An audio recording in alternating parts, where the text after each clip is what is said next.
मंगलम भगवान वीरो मंगलम गौतमो गणी मंगलम कुंद कुंदाद्यो जैन धर्म सुमंगलम सर्वमंगल मांगल्यम सर्वकल्याणकारिकम प्रधानम सर्वधर्माणां जैनम जयतु शासनम जैनम जयतु शासनम। इष्टोपदेश नामक यह ग्रंथ है और ग्रंथ समाप्त होने को है, संपन्न होने को है। सारभूत बात ग्रंथ को समापन करते हुए बतला रहे थे। विगत दिनों से अपन इस प्रकरण के बारे में बात कर रहे हैं। मार्मिक चर्चा है, चिंतन के लिए है। भाव भरे गंभीर भाव भरे हुए हैं। दिगंबर संत जो बात कहते हैं वे शब्द भले ही सामान्य से दिखते हों, लेकिन विचार करने पर उन शब्दों में बहुत गंभीर भाव भरा हुआ होता है। वेद विज्ञान इसे जनागम का सार कहा गया। आत्मा, परमात्मा, लोक अलोक, तत्व, द्रव्य, प्रमाण, न्याय, सिद्धांत, जितनी चर्चाएं आप उठा सकें वे सभी चर्चाएं इस भेद विज्ञान को ही सूचित करती हैं, इस भेद विज्ञान की ही प्रेरणा देती हैं। उन सभी चर्चाओं का सार एकमात्र भेद विज्ञान ही है। उन सभी चर्चाओं के माध्यम से एक ही बात हमारे ख्याल में आती है कि निज को निज, पर को पर जान। यही सार है। जीव जुदा पुद्गल जुदा, यही तत्व को सार। अन्य जो कुछ व्याख्यान सब या ही को विस्तार। बहुत सोचा मैंने इसके बारे में कि आखिर इसको तत्व का सार क्यों कहा गया, और अंत में इसी निष्कर्ष पे पहुंचा कि वास्तव में ये जो कोई चर्चा को उठा करके देखा, फिर देखा कि इसके अंदर कौन कौन सी बातें मुख्य है, मूल है, और इस चर्चा के माध्यम से ये कहना क्या चाहते हैं, तो घूम फिर के बात वहीं आकर के रुकी। आत्मानुभूति।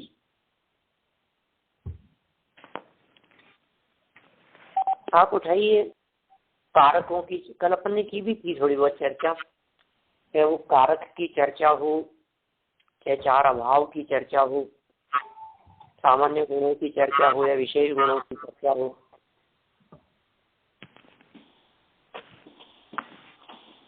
बाह्य भावना की चर्चा हो, चाहे 16 करण भावना की चर्चा हो,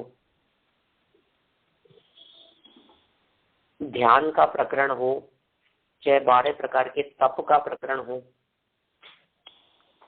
संयम की बात कही गई हो, चारित्र की बात कही गई हो, व्रतादि की बात कही हो, पंच समिति गुप्ती आदि का प्रकरण हो। देखिए आप उन सब में मूल क्या है। जीव जुदा पुद्गल जुदा, ये मूल निकलेगा उसमें से।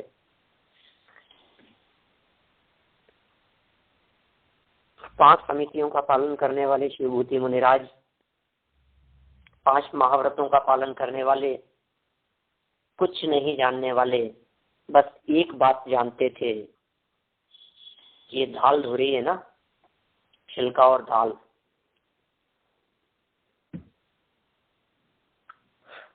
इतना सा ज्ञान था। छिलका अलग, ज्ञान, दाल अलग, शरीर अलग, आत्मा अलग, वस्त्र अलग, कपड़े अलग। ठंड बहुत हो रही है, आप लोगों के यहाँ भी ठंड पड़ रही होगी। ठंड तो बढ़ रही है ना? हाँ जी। हमारे यहाँ तो पिछले 2 दिन से सूर्य नहीं दिखा।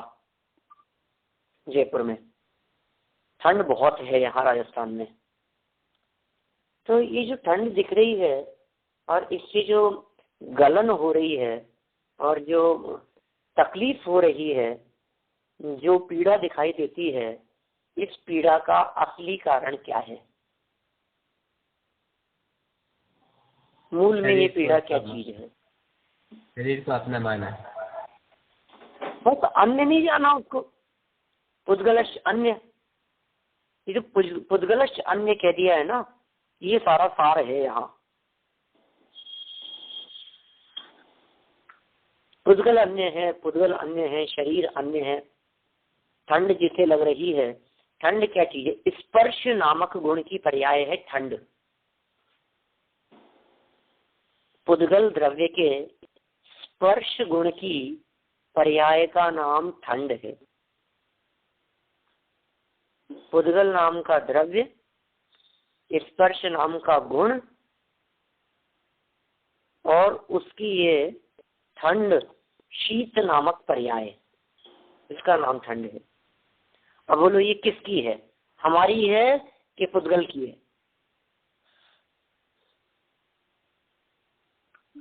ये मेरी अवस्था हो रही है या पर की अवस्था है? मेरी अवस्था है या जड़ की अवस्था है? जो काम पुद्गल का है उस काम को समझता है कि मेरा है। ये तो हमने बात कही संयोगों वगैरह के बारे में, परिस्थितियों के बारे में। ग्रंथ और आगम के आधार पर हम विगत दिनों में चर्चा कर चुके हैं। एक और थोड़ा सा थोड़ी सी गहराई में जाकर के यदि मैं बात करूं तो मैं ये कह सकता हूं कि नौ कर्म तो पर है ही, नौ कर्म तो पुद्गल है ही, द्रव्य कर्म भी पुद्गल है। अन्य द्रव्य कर्म भी अन्य है, और द्रव्य कर्म अन्य है इसका क्या मतलब निकला? द्रव्य कर्म अन्य है इसका सीधा सीधा सा अर्थ ये निकला कि मैं द्रव्य कर्म का करता नहीं हूँ, द्रव्य कर्म मेरा करता धरता नहीं है। द्रव्य कर्म मेरे सुख दुख का कारण नहीं है, क्योंकि जो परद्रव्य होता है वो मेरे सुख दुख का कारण नहीं होता। दुनिया में कभी भी कोई भी परद्रव्य मेरे सुख दुख का कारण नहीं बनता, ये नियम है। यदि कर्म विकार कराए मुझे तो कर्माधीन मैं हो जाऊं। कर्म विकार कराता ही नहीं है, कर्म दुखी करता ही नहीं है, कर्म दुखी कर सकता ही नहीं। क्या गजब बात कहना चाहते हैं भैया। देखो आप पेज नंबर 114,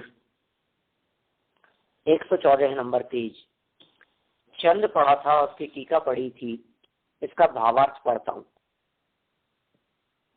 जीव और पुद्गल एक दूसरे से भिन्न है। अकेला जीव अलग हो ऐसा नहीं, पुद्गल भी अलग है।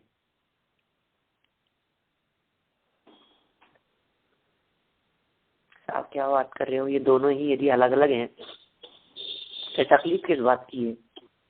कि तकलीफ इस बात की है कि इसमें जो थोड़ा सा अपने आप को समझदार समझता है ना, जीव नामक तत्व, माने मैं अनधिकृत चेष्टा करता हूं इन पुद्गल आदि के ऊपर।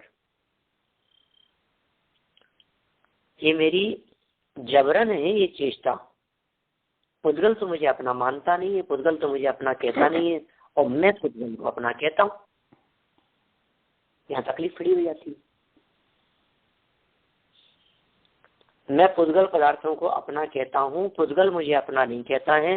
हैं दोनों जुदा जुदा, दोनों में से एक पार्टी ऐसी है जो दूसरे को अपना मानती है, जुदा होने पर भी मानती है।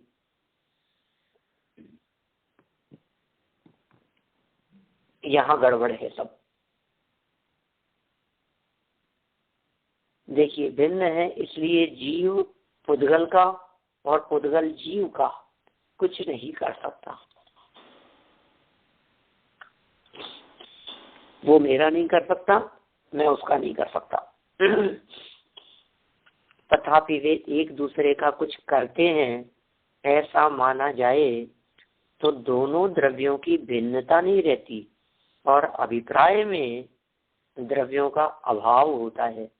जब तक ऐसी मान्यता होती है तब तक जीव को भेद ज्ञान रूप परिणति नहीं होती,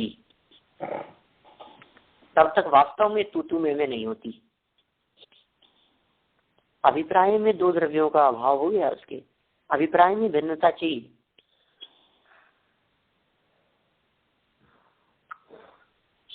मान्यता में ही तो मिलाया था, वे द्रव्य तो आपस में मिले ही नहीं थे।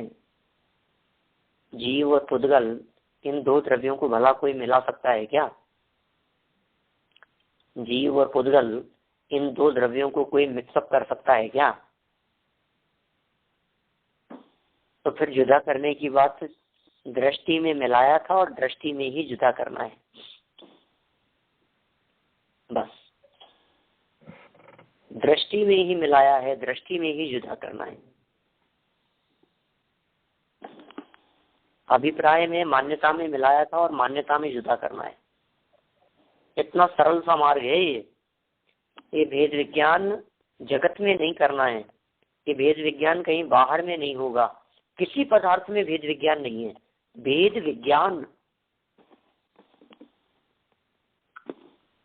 दो शब्द हैं, एक है भेद, दूसरा है विज्ञान। भेद द्रव्यों में है और विज्ञान अपने में होगा। तो जो पदार्थों में भेद है उसका यथार्थ ज्ञान होना, उसका नाम है भेद विज्ञान। दो द्रव्य न्यारे न्यारे हैं, उनको हमने एक जाना, तो ये हो गया भेद अविज्ञान। भेद अविज्ञान। अब अ हटाना है तो क्या करना पड़ेगा कि दो द्रव्यों को न्यारा न्यारा जान लिया, ये हो गया भेद विज्ञान। कब विज्ञान कहलाएगा और कब अविज्ञान हो जाएगा?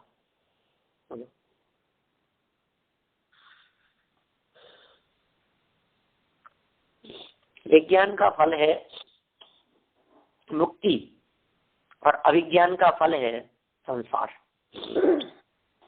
कल हमने थोड़ी बहुत बात विज्ञान और कला के बारे में की थी, आप लोगों को ध्यान होगी वो बात।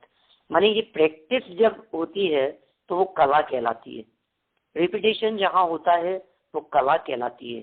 भेद ज्ञान कला, भेद ज्ञान को कला कहा है। क्यों? क्योंकि भेद विज्ञान अभ्यास से वर्तता है, इसलिए भेद ज्ञान को कला कहा है। कई जगह पर आती है ऐसी पंक्तियां प्राचीन भजनों में, स्तुतियों में, आप तलाशेंगे तो भेद ज्ञान के साथ में कला शब्द जुड़ा हुआ मिल जाएगा आपको। ये जो भेद ज्ञान की कला है, ये जो भेद विज्ञान है, आखिर ये कला नाम कब प्राप्त किया? कला को अभ्यास और प्रैक्टिस चाहिए होती है ना, तो अब वो कला जिसको अभ्यास किया गया, इसका मतलब पहली बार उसको जाना था, फिर दूसरी बार जाना, फिर तीसरी बार जाना, एक बार कोई काम किया उसको फिर दोबारा किया, फिर दोबारा किया, फिर दोबारा किया।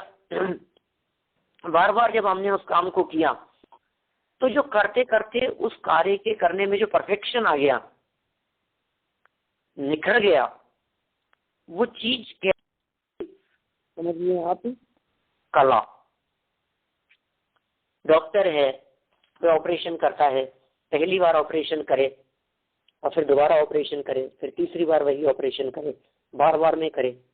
पहली बार कंप्यूटर चलाएं और बार बार में चलाएं, पहली बार ड्राइविंग सीट पर बैठे गाड़ी चलाएं और दूसरी बार गाड़ी चलाएं।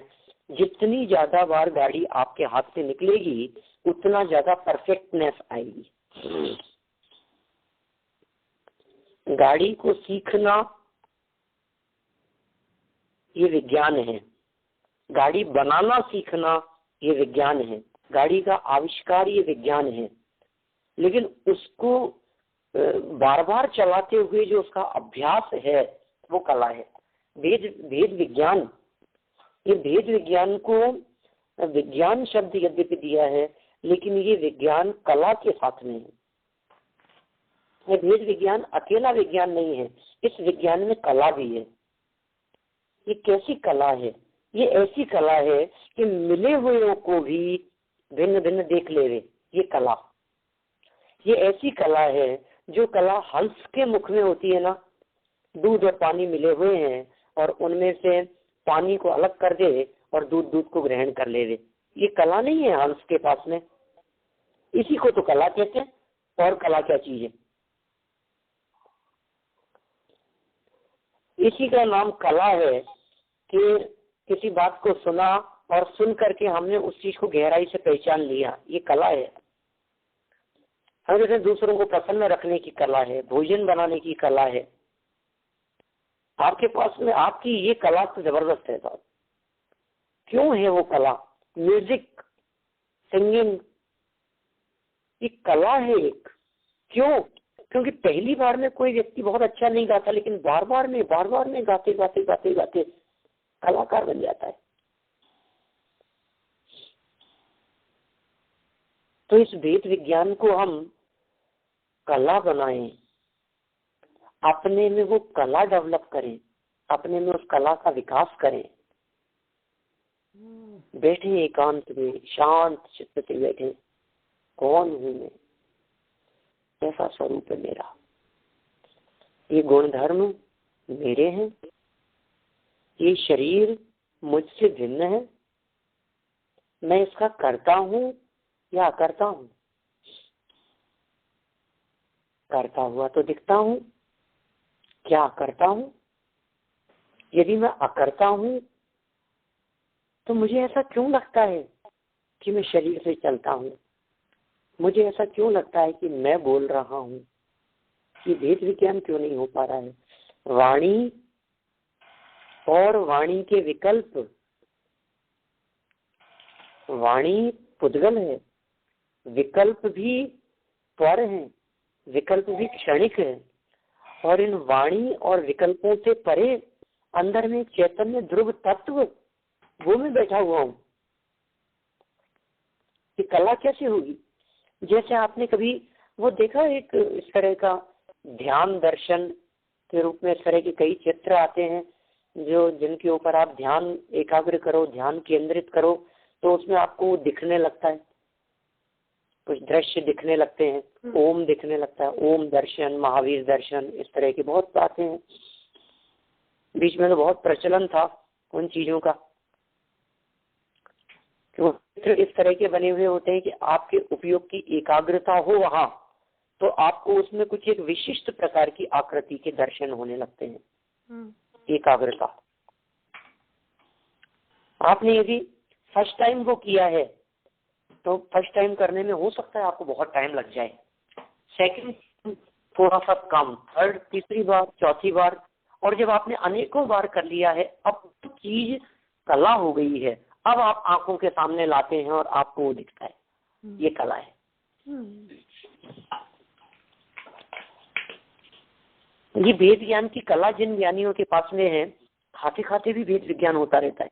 मुनिराज आहार चर्या के लिए गए हैं, विहार कर रहे हैं, निहार कर रहे हैं, 4 हाथ जमीन देख करके चल रहे हैं, उपदेश दे रहे हैं। मान लीजिए पौन घंटा, 1 घंटा मुनिराज का उपदेश हो रहा है, तो क्या 1 घंटा आत्मा का अनुभव नहीं हुआ होगा उनको?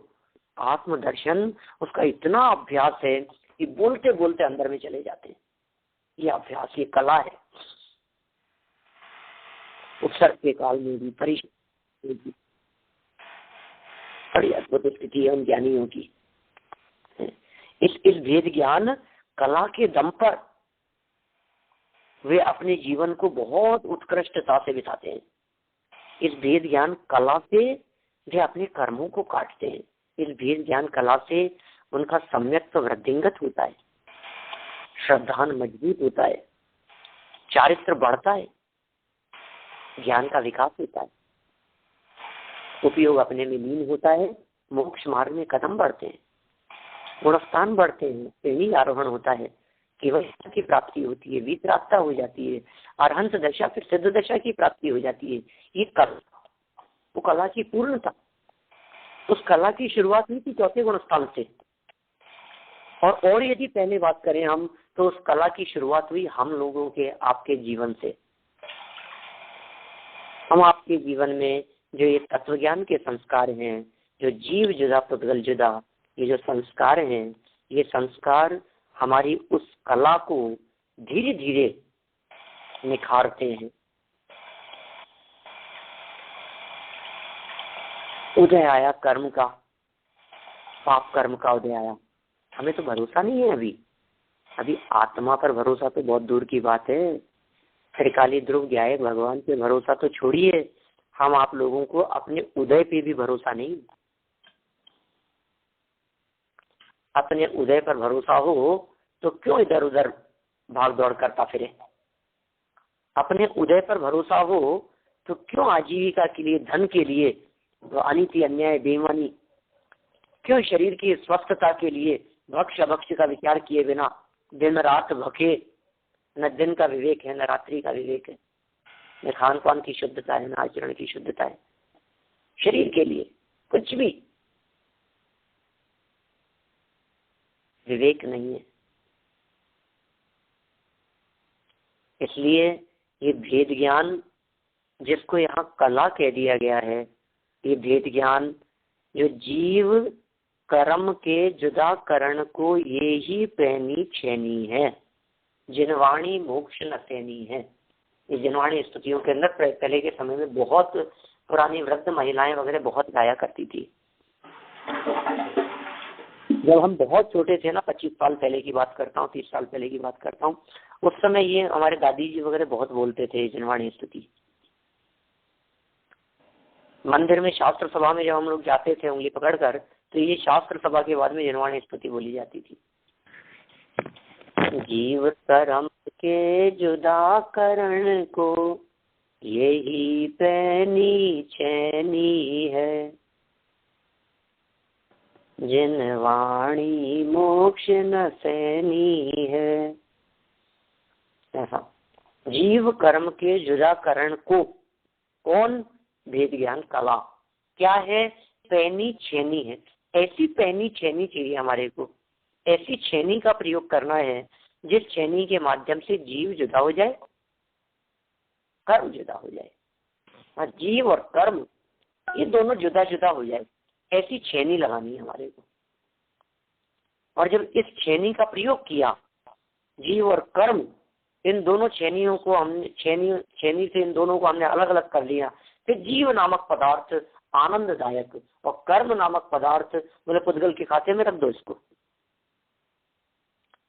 जो पराया है वो मेरा क्या बिगाड़ लेगा? कर्म जुदा है, कर्म परे हैं। बोलो,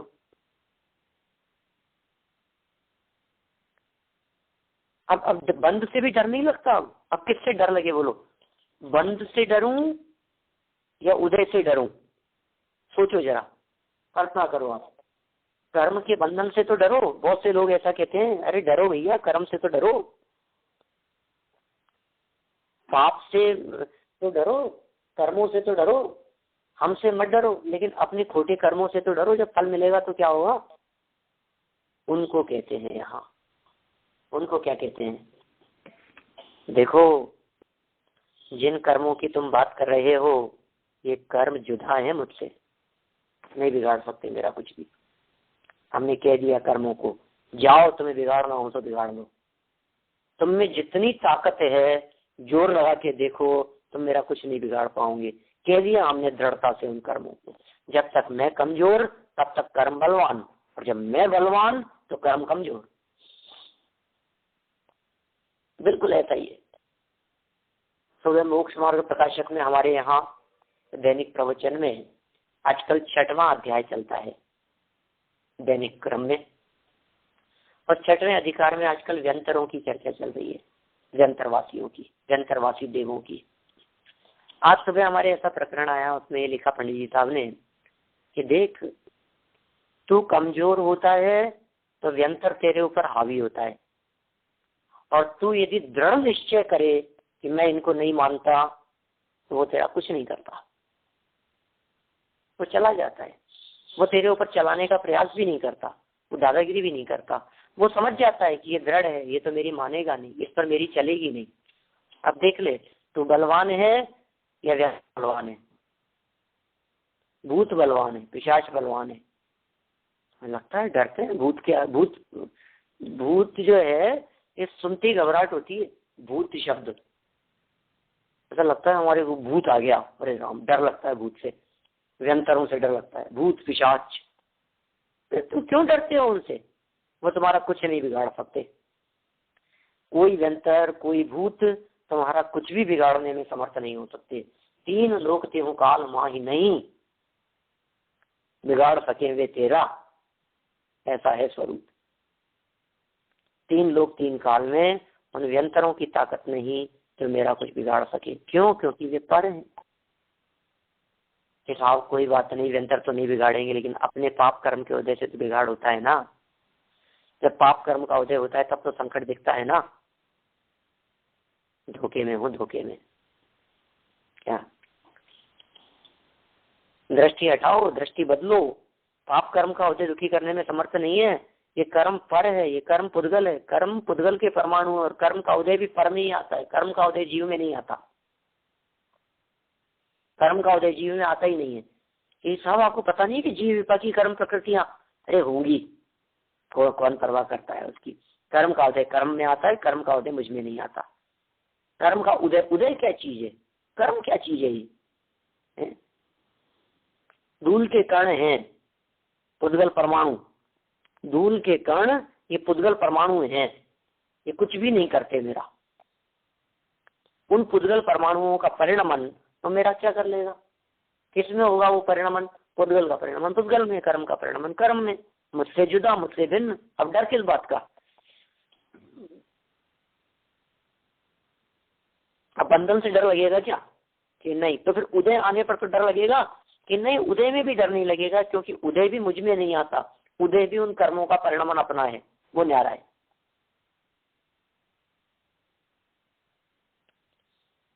क्या करें ये बता दो आप। हम क्या बताएं आपको? सार बता दिया हमने तो आपको। इससे बढ़कर और कोई सार नहीं हो सकता है। देह और आत्मा का पथबोध कर लो। बाबू जी की पंक्तियां हैं। देह और आत्मा का पृथक बोध कर लो और बाकी ज्ञान पेटी में बंद कर धर लो। बंद करके धर लो बाकी के ज्ञान को पेटी में।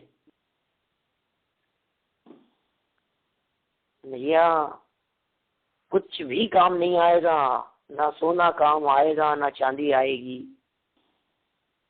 परिवार, पुत्र, पत्नी, वैभव, संपदा कुछ काम नहीं आएगी। जिसको ये भेद विज्ञान हो गया, ये भेद विज्ञान जन्म जन्मांतरों में साथ रहता है, और जन्म जन्मांतर होते ही नहीं है उसके ज्यादा। तीसरे भाव में मोक्ष है, हम लिख करके देते हैं आपको स्टाम्प पेपर पर। बोलो, हम गारंटी देते हैं तीसरे भाव में मोक्ष होगा आपको। वेद ज्ञान करो, आप अभ्यास करो। हमें एक्चुअल में क्या है, भाव भाषण नहीं है। हमने बात कर ली, आपने सुन ली, कुछ दिन चल गया, कुछ दिन सुनते रहे, फिर कहाँ तक पहुंची बात? बस अरे नहीं तो करेंगे साहब, थोड़ा सा काम कठिन है, लेकिन जीवन में भेद विज्ञान तो करेंगे। फिर हमने कहा भैया कब करोगे ये बता दो। कि नहीं देह छूटने के पहले पहले। आप निश्चिंत रहिए पंडित जी, करना तो है, काम तो यही करना है। फिर कोई ऐसे मिलते हैं लोग, वो ये कहते हैं पंडित जी बस एक बेटा है, इसकी शादी हो जाए फिर फ्री है अपन। बस पंडित जी ये थोड़े से बच्चे बड़े हो गए, इनकी शादी विवाह कर दें हम। बस पंडित जी कुछ नहीं, ये नौकरी लग जाए, इसकी जॉब लग जाए, कि ये हमारा बिजनेस संभाल ले। बस इसने बिजनेस संभाला और फिर हम फ्री हो गए। कितना सरल है ना, कितना आसान है ना। ऐसा हमने 50 व्यक्तियों को कहते हुए सुना है। आपने भी सुना होगा। सुना क्या होगा, कहते भी होंगे कभी कभी। तो हमारे तो बस ये आखिरी काम है, बस ये रिटायरमेंट हो जाए मेरा। रिटायरमेंट होने के अंदर बस 1.5 साल बचा है पंडित जी। बस 1.5 साल बाद में जब रिटायर होऊंगा, उसके बाद में बस फिर इसी में, फिर तो आप कहो तो आपके साथ लग जाएंगे,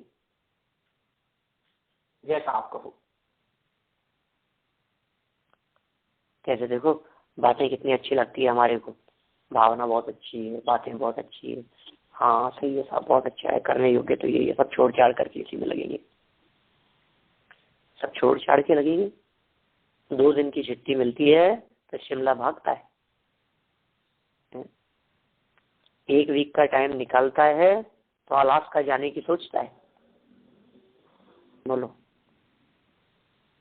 ऐसा लगता है साल भर हो गया कहीं गए नहीं, चलो तो एक प्रोग्राम बनाते हैं बाहर का। भैया ये आत्म कल्याण में लगे हुए जीवों का मार्ग है। तुम कहते हो फ्री होने के बाद करूंगा, फ्री होने के बाद में नया जॉब तलाशेगा, फ्री होने के बाद में नया काम करेगा, फुर्सत नहीं मिलेगी तुझे। फ्री होने के बाद में कहेगा मन नहीं लगता पंडित जी, क्या करूं, काम बताओ कोई और। ये तत्व ज्ञान की रुचि होना ये सबके बस की बात नहीं है, सबके जीवन में नहीं होता है। कोई कोई भाग्यशाली ऐसे होते हैं जिनके जीवन में ये तत्व की रुचि पनपती है। हम उन भाग्यशाली लोगों में से हैं, महाभाग्य से। इस जगत के अनंत जीवों में से कुछ एक जीव ऐसे होते हैं जिनको ये तत्व ज्ञान रुचता है। रुचि नहीं होती, तड़पते हैं, तकलीफ पाते हैं, पीड़ित होते हैं, और उसके बावजूद भी कोई व्यक्ति यदि ये तत्व की बात सुनने सुनाने की बात कहे तो कहते हैं नहीं नहीं हमें नहीं सुनाता। क्या करें। हमारे हैं जयपुर में रहते हैं, बुजुर्ग हैं, 85 के आसपास एज होगी उनकी, पुरुषोत्तम जी मार साहब। गुरुदेव के बहुत अनुयायी, बहुत भक्त रहे गुरुदेव के बहुत वर्षों तक, युवावस्था से और बचपन से ही मानो वो गुरुदेव को सुनते रहे, और अभी भी आज भी वो गुरुदेव की सीढ़ी सुनते हैं, गुरुदेव को ही पढ़ते हैं, अच्छे अभ्यासी है। आर्थिक स्थिति थोड़ी कमजोर है, व्यंतर आता है उनके पास में। बोलो कौन? उनका भाई मर गया था काफी सालों पहले, वो मर गया था और मर के व्यंतर हो गया, और वो आता है और उनको आकर के अपनी कथा सुनाता है, आप बातें करता है इनसे आकर के। वो कहता है पुरुषोत्तम मैं बहुत दुखी हूं, बहुत तकलीफ है मेरे को। व्यंतर है, देव है, देवगति का जीव है, तो कहता है मैं बहुत दुखी हूं। कहीं कहते हैं तो दुखी है तो वहां क्यों नहीं जाता सुख का मार्ग तलाशने के लिए, सिमंदर भगवान की दिव्य ध्वनि सुनने क्यों नहीं जाता? ऐसा बोलते हैं ये उसको, मुझसे मिलते रहते हैं, स्मारक आते हैं अपने कोटरमल स्मारक में, तो बोलते हैं कि मैंने कहा उसको तो जाता क्यों नहीं है दिव्य ध्वनि सुनने के लिए? तो पता है क्या कहता है, जाता तो हूँ कई बार वहां, मैं अंदर बैठता हूँ तो मेरा मन ही नहीं लगता, मैं तो बाहर आ जाता हूँ, बाहर घूमता रहता हूँ, समझ में नहीं आता, मन नहीं लगता। अब बोलो ऐसी हालत है। आप ये परिणाम कहाँ से लाओगे, ये रुचि कहाँ से लाओगे, ये उत्साह कहाँ से लेकर के आओगे? ये समय चला गया तो फिर क्या होगा? सिमंदर भगवान की दिव्य ध्वनि सुनने के लिए जाए तो भी कोरा का कोरा आ जाए, बाहर घूमता फिरता रहे, राग रंग में उलझा रहे, राग रंग की बातें रुचती हो, वही पसंद आती हो, वही जचती हो। तत्व ज्ञान और वेद विज्ञान की चर्चाएं रुचती नहीं है। जिनकी भली होनहार हो उनको ये बातें समझ में आती हैं, उनको ये बातें रुचती है। ये इष्ट उपदेश है भैया, पहले नक्की कर तुझे इष्ट क्या है। ये इष्ट उपदेश है। तुझे इष्ट क्या है? तुझे पैसा इष्ट है, प्रतिष्ठा इष्ट है, मान सम्मान इष्ट है, क्या इष्ट है बोल? यदि तुझे आत्मा इष्ट है तो इष्ट उपदेश तेरे लिए कार्यकारी होगा, ये उपदेश इष्ट लगेगा। और यदि तुझे ये आत्मा इष्ट नहीं लगता और दूसरे पदार्थ इष्ट दिखते हैं तो तू दुष्ट है। दुष्ट, दुष्ट, दूसरा जिसको इष्ट लगता हो, दुष्ट, दुष्ट, दू से दूसरा लेना, और इष्ट, दुष्ट, दुष्ट। पर द्रव्य जिसे इष्ट लगते हो, संपत्ति जिसे इष्ट लगती हो, वैभव जिसे इष्ट लगता हो, बाहर में जिसे आनंद आता हो, जिसका उपयोग बाहर में दौड़ता हो, जिसका मन अभी बाहर की तरफ आकर्षित होता हो, जिसका मन, जिसका उपयोग अभी विषयों में दौड़ता हो, बाहरी पदार्थों में जैसे आनंद आता हो, कहते हैं दुष्ट है तू। मैंने क्या दुष्टता की? तेरी दृष्टि दूसरे पर है ना, तेरी दृष्टि धन पर है ना। कंकड़ पत्थर पर मुक्त हुआ, चैतन्य खजाना भूल गया। किस पे मुग्ध हो गया? कंकड़ पत्थर पर मुग्ध हुआ, चैतन्य खजाना भूल गया। चेतन को मिला जब नर्तन तो फिर होश में आना भूल गया। बोलो, होश में आना भूल गया। किस पे मुग्ध हो रहा है, किस पर मोहित हो रहा है, किसकी प्रसिद्धि चाहता है, किसका यश चाहता है, किसकी तारीफ चाहता है, किसका सम्मान, किस पद की प्राप्ति करना चाहता है। हम तुझे परम पद में स्थित होने का मार्ग बतलाते हैं और तुझे अध्यक्ष पद आकर्षित करता है, तुझे समाज का प्रमुख पद आकर्षित करता है, मंत्री हूं मैं वहां का, यह आकर्षित करता है तुझे। हम कहते हैं हम तुझे वो पद देना चाहते हैं जो पद 3 लोक में सर्वश्रेष्ठ हो, जिस पद को प्राप्त करने के लिए इंद्र तरसते हो, जिनके चरणों में इंद्र झुकते हो, वो पद हम आपको दिलाना चाहते हैं। और वो पद मिलता है वेद विज्ञान के दम पर। जीव जुदा पुद्गल जुदा, यही तत्व को सार। कर्म जुदा आत्म जुदा, यही तत्व को सार। आत्म अरु वाणी जुदा, यही तत्व को सार। देखो क्या, आत्मा जुदा और वाणी जुदा, ये तत्व को सार। इस जीव जुदा पुद्गल जुदा का सार कितना है, देखो आप, कितना मर्म भरा है। बोलते हुए ये चिंतन चलता रही, मैं बोलता नहीं हूँ, बोलने वाला मैं नहीं हूँ, वाणी का कर्ता मैं नहीं हूँ। शब्द वर्गणाएं अपनी स्वतंत्र योग्यता से निकलती है, जैसी निकलनी हो वैसी निकलती है। मैं कहाँ कुछ कर सकता हूँ, हस्तक्षेप चलता ही नहीं है मेरा। बोलना कुछ चाहता हूँ, निकलता और कुछ है। बोलना अच्छा चाहता हूँ, खराब निकलता है। खराब किसी को सुनाना चाहता हूँ, अच्छा निकलता है। शब्द बदल जाते हैं, भाषा बदल जाती है, टोन बदल जाती है। सामने वाले का जैसा उदय होता है वैसे शब्द निकलते हैं, मेरा कर्तृत्व नहीं चलता। ऐसे ज्ञानी जीव वाणी से भी अत्यंत निरपेक्ष होते हुए निर्भर हो जाते हैं। देह की क्रियाओं को अपने से भिन्न जानते हुए उसका वजन अपने माथे पर नहीं रखते। देह का वजन नहीं है, करने धरने का वजन नहीं है, वाणी का वजन नहीं है, बोलने का विकल्प नहीं है, बोलने का भार नहीं है अपने माथे पर। जो वाणी जैसी निकलनी है वैसी निकलनी है। हमें क्या, हमको कछु भय नारे, हम तो भिन्न है इससे बिल्कुल। अब निज आत्म को पहचाना, जब निज आत्म अनुभव आवे, तब देह जुदी ही दिखावे। जब निज आत्म अनुभव आवे, तब वाणी प्रीति न लगावे। जब आत्म अनुभव आवे, शब्द पृथक है, वाणी जुदा है। ग्रंथ जुदा और देह जुदा है। सब कर्म भिन्न, सब कर्म भिन्न।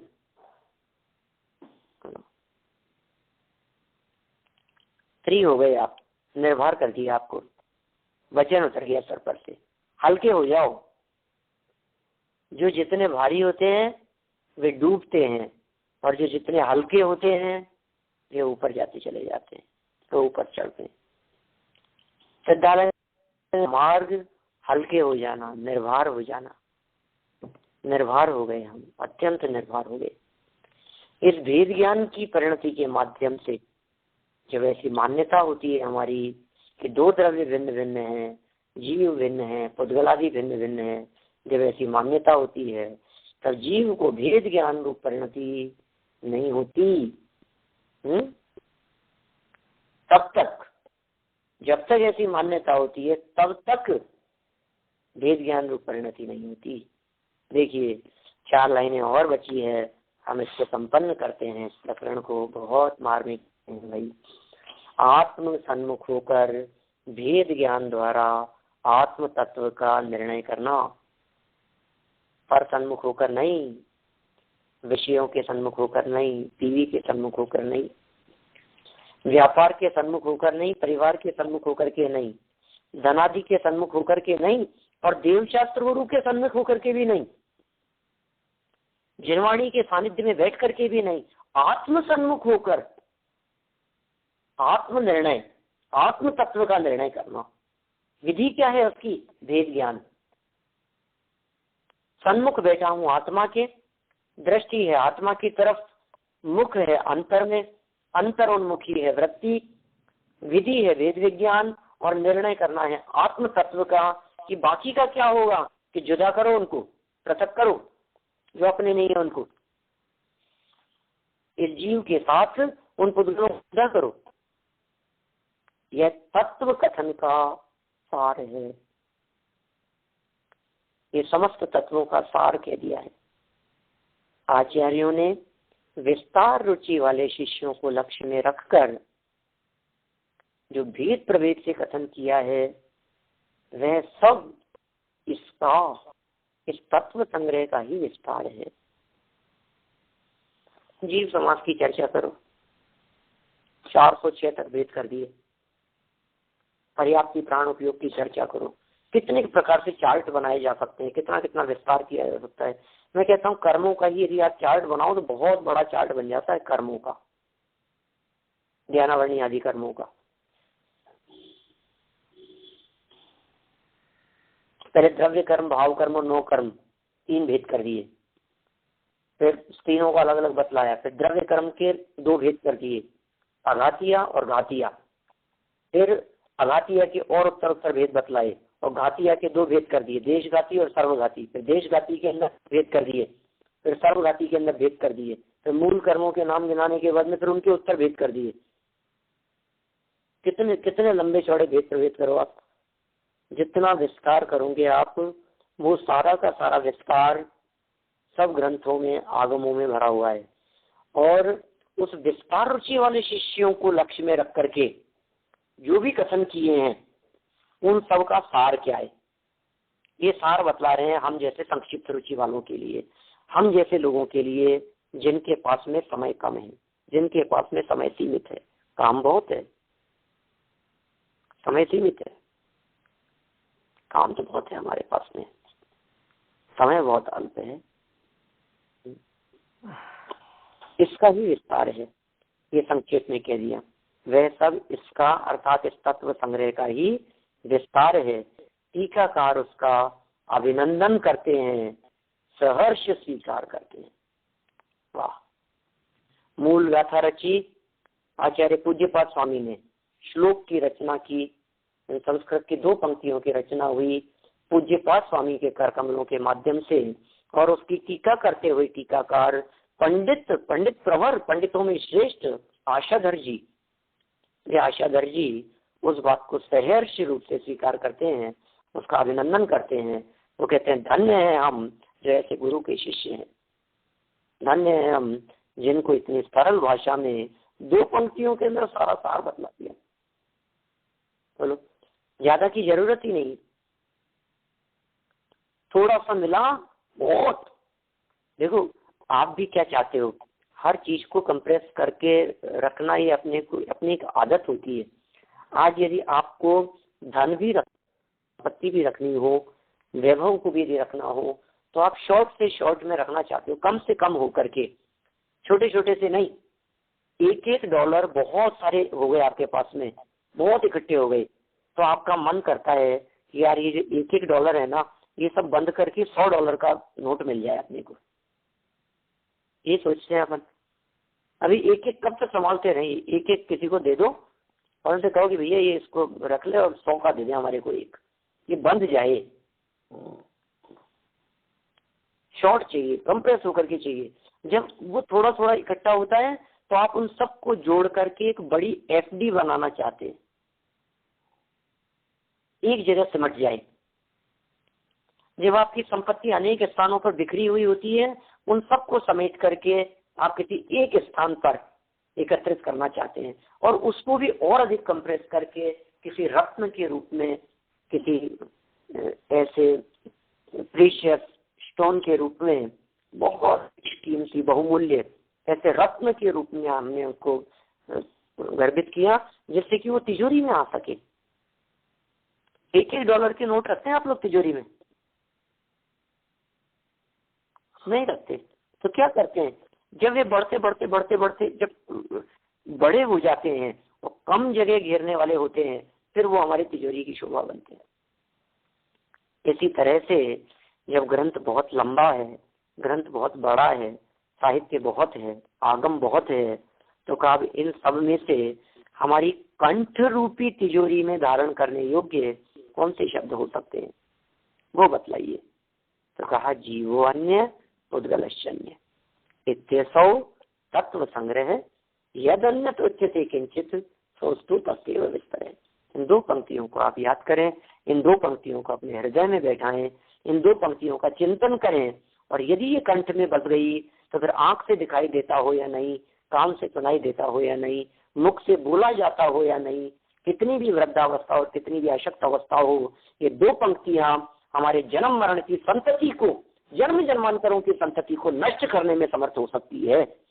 ऐसी सारभूत मार्मिक पंक्तियों की चर्चा हमने यहाँ इष्टोपदेश ग्रंथ के समापन के प्रसंग पर की है। एक अंतिम छंद और बचा है, मैं समझता हूँ नेक्स्ट वीक अपन इसको संपन्न कर लेंगे इस ग्रंथ को। अभी की बात को विराम देता हूँ। जनवाणी स्तुति।